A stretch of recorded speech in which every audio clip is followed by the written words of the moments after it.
Merong umorder sa atin sa TikTok shop. Big shoutout ulit sa'yo, Boss Ycar. Boss, eto na po yung order ninyong 350 ml, no? Tapos ito yung mga 250, wala naman to. Pero tignan nyo yung difference, no? May papakita ko sa inyo mamaya pag nabalutan na natin to, no?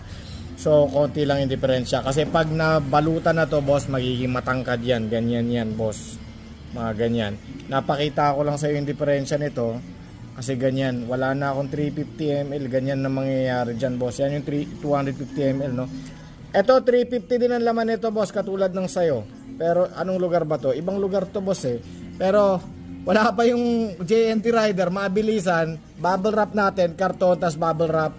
Para maibiyahin na. By tomorrow, taga-Pasig ka lang, boss. By tomorrow, marireceive na rin agad to.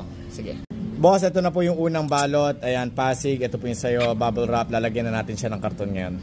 Boss, ito na yung pangalawang balot, no? Bubble wrap sa loob. Nakikita ba? Yan, bubble wrap. Tapos ayan, nakalagay, salamat po.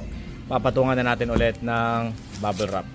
So, from karton, from bubble wrap, karton, tapos bubble wrap tayo ulit. Boss Ycar, okay na ang lahat. Ito na yung marireceive mong item. So, bubble wrap sa loob, boss.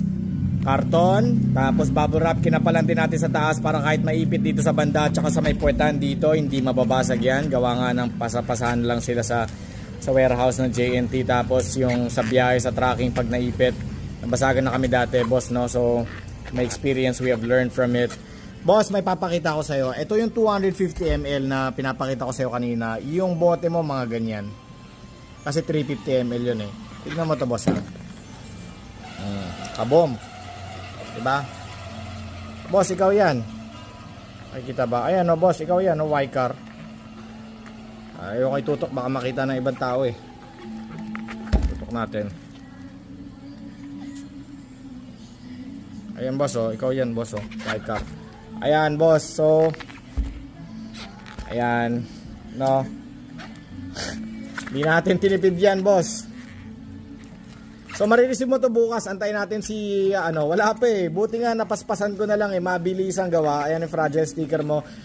Boss, makisuyo na lang ako sa'yo na pag na-receive mo to, comment ka na lang o balitaan mo ako na na-receive mo siyang hindi basag, no? Yun lang, mabalita. Boss, na-receive ko siyang buo, hindi siya basag.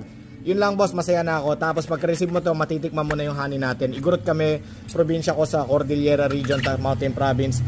Matitikman mo na yung natural na lasa ng citrusy fruity taste. May pagka lemony citrusy taste ang lasa ng honey natin. May pagka prutas dahil ang lasa at ang kulay ng honey ay nakadepende yan sa mga halaman na nakapaligid sa mga bubuyog. Yung mga sinisip-sipan nila, yung mga nektarya. Doon kasi nanggagaling ang lasa at ang kulay. Depende sa halaman. So sa atin, more on prutas.